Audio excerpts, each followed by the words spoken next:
Shalom, selamat pagi Bapak Ibu Saudara sekalian. Bersyukurlah kalau kami pada pagi hari ini boleh kembali bangun dari istirahat kami. Dan sebelum kami memulai semua aktivitas kami, mari kita mohon kemurahan Tuhan. Biar Tuhan memberikan bekal kami melewat kebenaran firman-Nya. Dan untuk itu mari kita berdoa. Kami bersyukur padamu ya Tuhan atas kasih setiamu sepanjang malam yang sudah melindungi kami dari tidur kami, istirahat kami, dan pagi ini kami boleh bangun dengan tubuh yang sehat. Untuk itu Tuhan, sebelum kami memulai semua aktivitas kami mohon kemurahan-Mu, bekali kami dengan kebenaran firman-Mu. Untuk itu Tuhan, mari Tuhan berfirmanlah pada kami. Terima kasih Tuhan, di dalam nama Tuhan Yesus kami sudah berdoa. Haleluya, amin. Shalom Bapak Ibu Saudara sekalian. Kalau pagi hari ini Tuhan masih berikan kesempatan bagi kami untuk kami boleh bersama-sama memeriksa kebenaran firman Tuhan sebagai bekal bagi langkah kehidupan kami dari pagi hingga sampai pada malam nanti.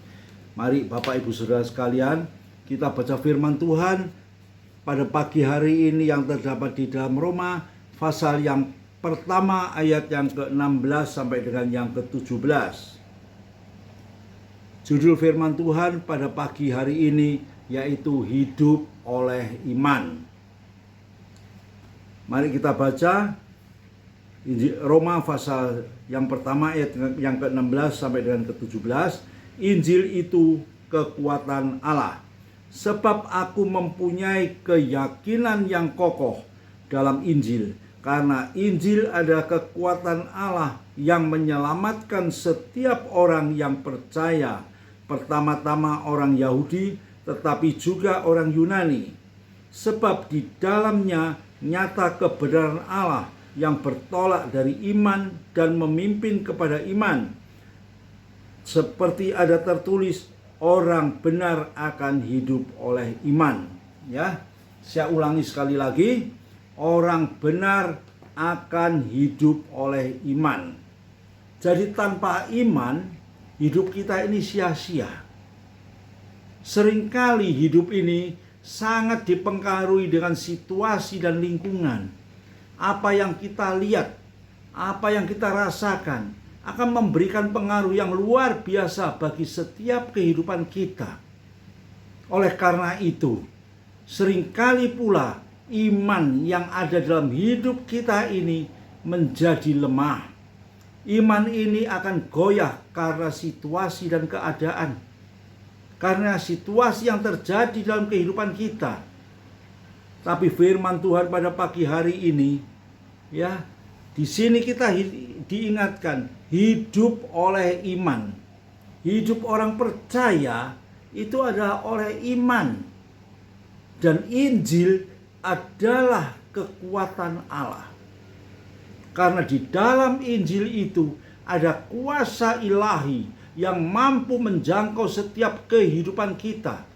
Yang mampu memberikan kekuatan, keteguhan iman kita, ketenangan hati dan pikiran kita. Agar kita boleh tetap menaruh iman percaya kita hanya di dalam Yesus Kristus.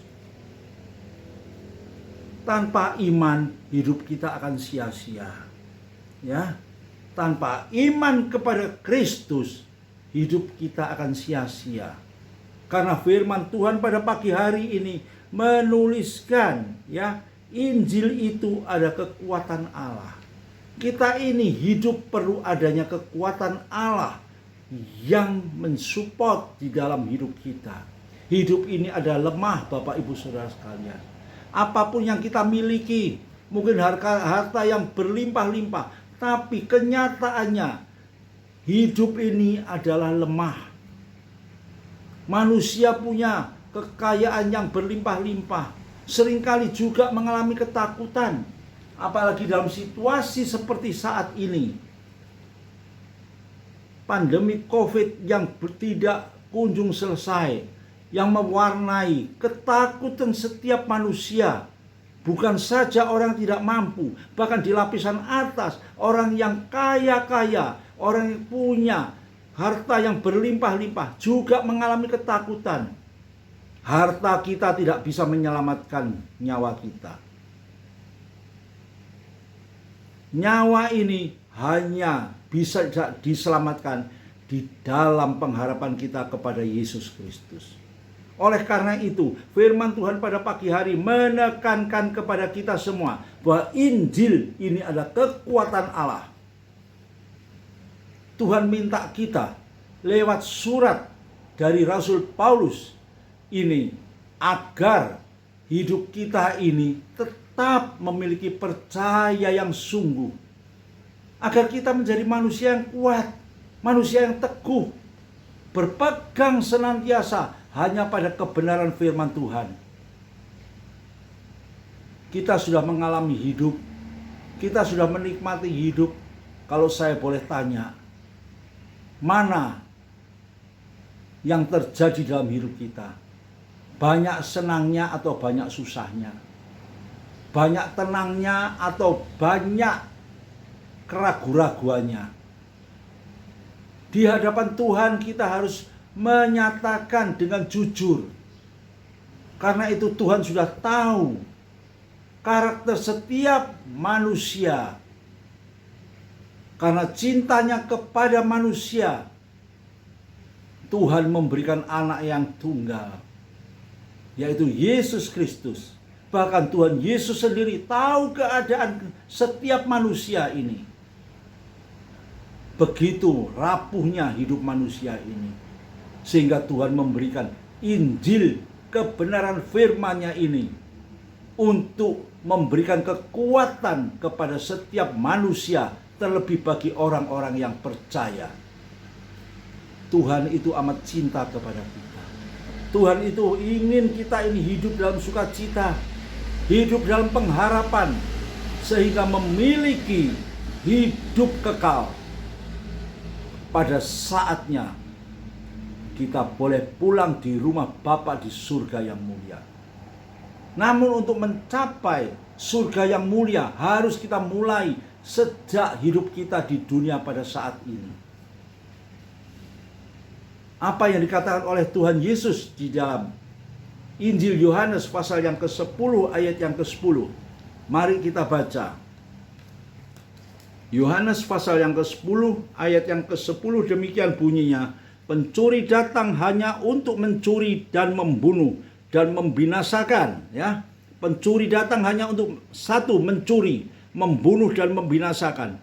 Tapi aku datang, kata Yesus, supaya mereka mempunyai hidup dan mempunyai dalam segala kelimpahan. Inilah yang diberikan Tuhan kepada kita. Yesus datang agar kita memiliki hidup. Bukan saja memiliki hidup, tapi hidup yang berkelimpahan. Hidup yang berkelimpahan menunjukkan satu kehidupan yang penuh dengan sukacita. Manusia tidak bisa mencapai kelimpahan ini dengan kekuatannya sendiri. Manusia tidak bisa mencapai hidup penuh sukacita dengan kekuatan sendiri. Manusia tidak dapat mencapai jalan sampai ke rumah Bapa dengan kekuatan sendiri. Sebab firman Tuhan menuliskan di dalam perumpamaan pokok anggur, di luar aku kamu tak dapat berbuat apa-apa. Itulah yang harus kita pegang teguh di dalam hidup ini. Di luar aku kamu tak dapat berbuat apa-apa. Kalau kita ingat, ya, kehidupan seorang ibu yang bernama Hana, ibu dari Samuel. Bagaimana dia merindukan seorang anak laki-laki. Bagaimana dengan linangan air mata, dengan doa yang sungguh, doa yang tekun, tetap mohon kepada Tuhan. Akhirnya Tuhan memberikan. Bahkan sampai dia bernasar, kalau Tuhan mendengar doaku, Tuhan memberikan aku seorang anak laki-laki, maka anak itu akan saya serahkan kembali kepada Tuhan. Itulah doa yang benar. doa yang penuh dengan keyakinan, doa yang penuh dengan pengharapan. Oleh karena itu, Bapak Ibu Saudara sekalian, jikalau pada pagi hari ini Tuhan masih memberikan kesempatan bagi kita untuk kita boleh masuk di dalam renungan Mana Rema, yaitu untuk mencari kebenaran firman Tuhan. Ini adalah satu kesempatan yang masih Tuhan berikan pada kita. Dan saya percaya, biarlah lewat renungan yang singkat pada pagi hari ini, kita mau tetap berharap kepada Tuhan. Kita taruh hidup ini sepenuhnya di atas iman percaya kita kepada Yesus Kristus. Karena Yesus janji, bukan saja Tuhan memberikan kehidupan pada kita, tapi memberikannya dengan penuh berkelimpahan. Carilah dahulu kerajaan Allah dan kebenarannya, maka sekaliannya akan ditambahkan. Segala sesuatu akan ditambahkan oleh Tuhan. Ya, kesehatan kita, ekonomi kita, sukacita di dalam kehidupan kita berumah tangga, Tuhan tambahkan semua. Sehingga kita boleh benar-benar menikmati satu hidup yang penuh dengan kelimpahan. Terakhir, saya pesan kepada Bapak Ibu Saudara sekalian dan juga kepada diri saya sendiri, agar kita tetap taruh hidup kita ini di atas iman percaya kita kepada Yesus Kristus. Apapun yang terjadi dalam hidup kita, ya, apapun, Tuhan tidak pernah tinggalkan kita. Tuhan selalu memberikan kekuatan. Tuhan selalu menolong kita, asal kita tetap yakin, teguh, dan setia berharap kepada Dia. Amin. Mari kita berdoa. Terima kasih Tuhan buat kebenaran firman-Mu pada pagi hari ini, yang mengingatkan pada kami Tuhan, agar kami boleh tetap berharap kepadamu. Kami selalu menaruh iman percaya kami kepadamu Bapa, karena kami tahu Tuhan bahwa Injil, yaitu firman-Mu, ada kekuatan Allah yang dapat menolong kami, yang dapat memberikan hati yang penuh sukacita, yang dapat memberikan ketenangan di dalam kehidupan kami ini. Terlebih dalam situasi seperti ini, seringkali hidup kami mengalami banyak ketakutan Tuhan. Kami hidup seringkali mengalami kelemahan-kelemahan iman kami. Kami mengalami satu keraguan-raguan. Tapi kami bersyukur Tuhan, firman-Mu pada pagi hari ini sudah memberikan kekuatan yang luar biasa bagi kami. Hingga kami boleh tetap berpegang teguh, memegang kebenaran firman-Mu dengan erat-erat sebagai pengharapan hidup kami untuk masa depan kami. Terima kasih Bapa di surga. Kami percaya Tuhan, Engkau sudah berfirman pada kami pada pagi hari ini dan meteraikan dalam setiap hati pikiran kami.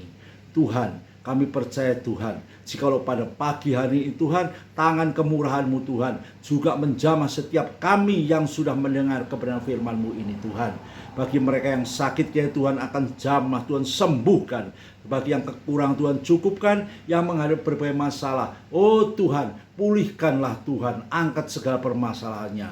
Juga kami berdoa Tuhan bagi bangsa negara kami Tuhan, segera lalukan Tuhan, segera lenyapkan Tuhan virus pandemi COVID di muka bumi Indonesia. Tuhan berikan pemulihan bagi seluruh rakyatnya, ekonomi dipulihkan. Kami semua boleh hidup dalam suasana yang penuh dengan ketenangan dan penuh dengan sukacita hanya oleh kasih dan kemurahan-Mu Bapa.